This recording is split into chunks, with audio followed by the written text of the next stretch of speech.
రాజకీయాల్లో కానీ, మీడియాలో కానీ ఎప్పటికప్పుడు అవసరాల కొద్దీ లేతే ఆసక్తి సృష్టించటం కోసం రకరకాల కథలు ప్రచారంలోకి వస్తుంటాయి. కొన్ని ప్రత్యర్థులు ప్రచారంలో పెడుతుంటారు. కొన్ని వాళ్ళే పెడుతుంటారు.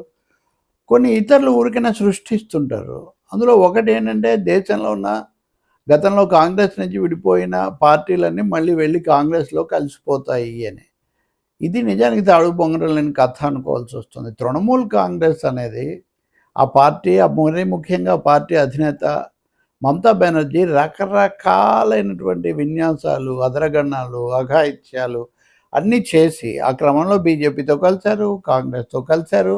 అవి ఇప్పుడు ఘోరంగా ఓడిపోయారు. అధికారాంతమందు చూడవలె నాయమ్మ సౌభాగ్యములని ఆ వెంటనే ఆమె పార్టీ వాళ్ళలో అత్యధికులు ఆమెను వదిలిపెట్టి వెళ్ళిపోయారు. వాళ్ళంతా బీజేపీలో చేరుతున్నారు. బీజేపీ కూడా తెలుగుదేశం మీద జనతాదళ్ జేడీయూ మీద ఆధారపడిన పరిస్థితి నుంచి బయటికి రావడం కోసం వాళ్ళను ఆహ్వానిస్తోంది. ఇది ఒక అందరికీ తెలిసి జరుగుతున్న ప్రక్రియ. ఇదే కాకుండా శివసేన, ఎన్సీపీ, జేడీఎస్ ఇట్లాంటి పార్టీలకు చెందిన కొంతమందిని కూడా బీజేపీ ఆకర్షిస్తోంది. ఇది జరుగుతుంది. దీని నుంచి డీలిమిటేషన్ చాలా వస్తుంది. కాబట్టి దీన్ని బట్టి ఇంకా అన్ని పార్టీలు కాంగ్రెస్ పునరేకీకరణ జరిగిపోతుంది, అందరు కాంగ్రెస్‌లో చేరిపోతారు అనే ప్రచారం మటుకు ఆధారరహితమైంది. మిగతా చోట్ల ఇప్పుడు ఎన్సీపీ ఉంది. అందరికంటే ముందు విడిపోయిన వ్యక్తి శరద్ పవార్. ఆమె నాయకత్వాన్ని అంగీకరించాను సోనియా గాంధీనని. ఆ తర్వాత కూడా ఆయన అలాగే కాపాడుకుంటున్నాడు కూతురు కోసం. ఇప్పుడు ఆయన ఒక్కసారిగా వెళ్ళి కలిపేస్తారా? అనుకోవడం చాలా కష్టం. మిగతా వాళ్ళందరి సంగతి ఏమో కానీ వైఎస్ఆర్సీపీ జగన్మోహన్ రెడ్డి వెళ్ళి కాంగ్రెస్‌లో కలుస్తారు అని చెప్పటం ఇది పూర్తిగా ఊహాజనితమైంది నాకు అర్థమైనంతలో.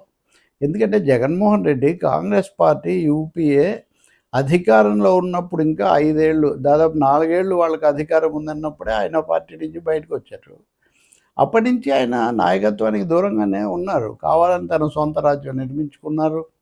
ఆయనకు పెద్ద వ్యాపార వ్యవస్థ ఉంది. అటువంటి వ్యక్తి ఇప్పుడు కోరి బాగా అధికారం కోల్పోయి బలహీనంగా ఉన్న కాంగ్రెస్ పార్టీలో కలిసి తన స్వయం నిర్ణయాధికారాన్ని, తన నాయకత్వాన్ని వాళ్ళకి ఎందుకు అప్పగిస్తారు? అది కూడా కాకుండా కుటుంబ పరంగా తనను వ్యతిరేకిస్తున్న సోదరి ఆ పార్టీకి రాష్ట్ర అధ్యక్షురాలుగా ఉన్నారు.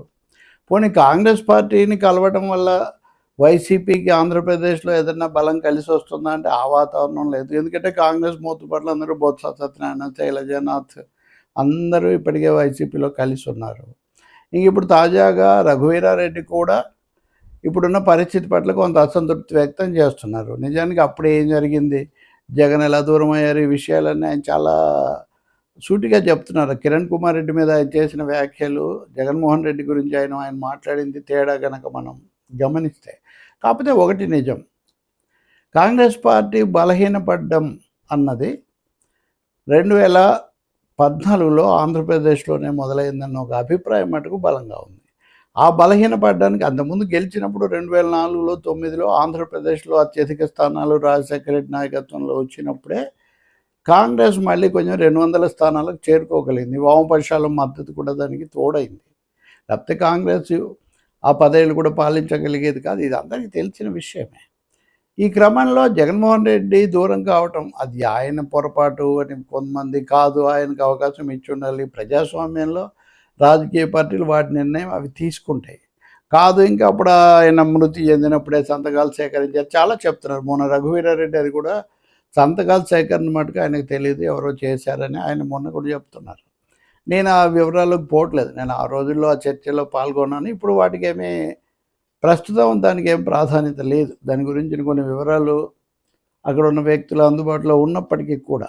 కాకపోతే ఇక్కడ సమస్య అంతా ఒకటే, కాంగ్రెస్ ఇప్పుడు ఆంధ్రప్రదేశ్లో ఉన్న పరిస్థితుల్లో జగన్మోహన్ రెడ్డి వైఎస్ఆర్ పార్టీ వెళ్ళి తమ అస్తిత్వాన్ని రద్దు చేసుకొని కాంగ్రెస్లో కలవడం అనే ప్రశ్న బహుశా ఉదయించదు అని నేను అనుకుంటున్నాను. ఆయన స్వభావాన్ని బట్టి చూసినా, ఇప్పుడున్న రాజకీయ పరిస్థితిని బట్టి చూసినా.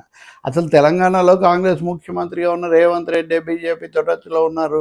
వేదిక మీదే ప్రధానమంత్రితో మాట్లాడారు, మంతనాలు జరిపారు. ఇలాంటి కథనాలు ఒకవైపున ప్రచారంలో పెడుతుంటే, మీనాక్షి నటరాజన్ రాజ్యసభ నామినేషన్ తిరస్కరించడానికి కాంగ్రెస్ వాళ్లే కారణమని ఒకవైపున చెప్తూ ఉంటే ఈ జాబితా చాలా ఉంది, లెక్కలేని. ఇది వాళ్ళే చెప్పుకుంటున్న పరిస్థితి.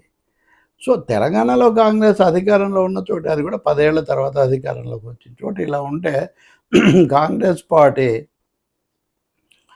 ఇప్పటికిప్పుడు బయట నుంచి బలమైన వాళ్ళను ఆకర్షించే అవకాశం ఎక్కడి నుంచి ఉంటుంది? పైగా కాంగ్రెస్లో కలవటం వల్ల జగన్ బీజేపీకి ఎందుకు దగ్గరగా ఉన్నారు, మంచిగా ఉన్నారు అందరికీ తెలుసు. ఆ కేసులు, సిబిఐ, ఈడీ ఇవన్నీ. వెళ్ళి కాంగ్రెస్లో కలిసి బీజేపీ నుంచి మరింత ఆగ్రహాన్ని ఆయన మూట కట్టుకుంటారా? నేను రేవంత్ రెడ్డి విషయం కూడా చాలాసార్లు చెప్పాను.